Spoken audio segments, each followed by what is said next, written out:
आज मैं आपको एक कथा सुना रही हूँ भगवान श्री कृष्ण की और सत्यभामा। उनकी पत्नी थी सत्यभामा जी, जो कि भगवान श्री कृष्ण को बहुत ही प्रेम किया करते थे, बहुत प्रेम करती थी। और प्रेम के साथ साथ उन्हें इस बात का बहुत घमंड था कि मैं बहुत बड़े बहुत धनवान पिता की बेटी हूँ और मेरे पास हर प्रकार का हर चीज़ का धन है, हर चीज़ में मेरे पास होती है। तो एक दिन की बात है कि और भगवान कृष्ण का जन्मदिन आ रहा था, तो सत्यभामा जी ने सोचा कि मैं अत्यधिक प्रेम करती हूँ, तो ये मैं जताऊंगी कि मैं कितना प्रेम करती हूँ भगवान श्री कृष्ण से। सब रानियों में सबसे ज़्यादा मैं ही प्रेम करती हूँ। तो उन्होंने ये सोचा कि क्यों मैं जो तुलाभार सब जानते होंगे कि तुलाभार होता था कि भगवान की जितना वजन है उतना धन मैं दान करूँगी। तो भगवान एक पल्ले में भगवान को बिठाया उन्होंने सत्यभामा जी ने, और सारे शहर को बुला लिया। मतलब जितना भी नगर था सब लोग आए देखने तुलाभार, और वो तुलाभार बटता भी था। तो सारे नगरवासियों को भी बुला रखा था उन्होंने, रानी जी ने, सत्यभामा जी ने।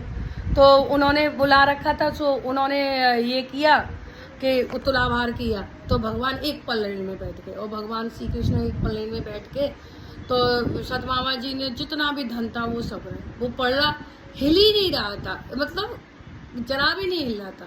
और उन्हें इस बात का बहुत घमंड भी था।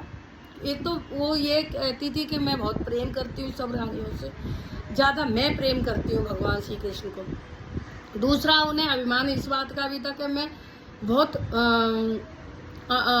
बहुत बड़े राजा की बेटी हूँ और धनवान राजा की बेटी हूँ, तो मुझ पर कोई कमी नहीं है, मैं जो चाहूँ वो कर सकती हूँ। तो उन्होंने ये किया, जब ये किया तुलाभार करना शुरू किया, तो भगवान श्री कृष्ण बैठ गए, तो वो पल्ला हिल ही नहीं रहा था।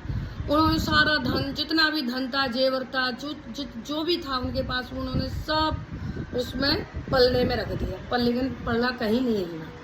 तब तराजू हिल नहीं रही थी एक तरफ की। तो वो सत्यभामा जी सोचने लगी कि ऐसा क्या हुआ जो कि ये पल्ला हिल नहीं रहा है। क्योंकि भगवान श्री कृष्ण ने एक बार, और ये तो उनकी चाल थी भगवान श्री कृष्ण की कि सत्यभामा जी का ये घमंड तोड़ने की। एक बार और बचपन में एक राक्षस आया था भगवान श्री कृष्ण को, छोटे थे, चुराने के लिए। तो भगवान ने अपना इतना वजन बढ़ा लिया था कि वो राक्षस उन्हें हिला तक नहीं पाया था, और उन्होंने भगवान श्री कृष्ण ने उसके ऊपर बैठ के उसके ही प्राण ले लिए थे। तो ऐसे ही आज उन्होंने अपना वजन बढ़ा लिया।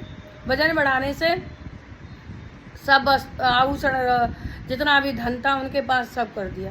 अब नगर के लोग देख रहे थे, तो सत्यभामा जी को, और नारद जी भी आए थे उसमें, तो वानी की बड़ी हंसी होगी, कैसे करूं।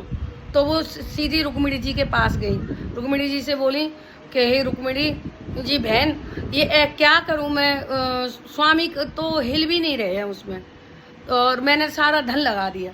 तो वो रुक्मिणी जी चुपचाप आई, और उनकी लाज बचाने के लिए उन्होंने आग्रह किया था रुक्मिणी जी से, और 2 तुलसी के पत्ते लेके आई। 2 तुलसी के पत्ते जैसी तुला में रखा, सोई भगवान श्री कृष्ण बराबर में आ गए।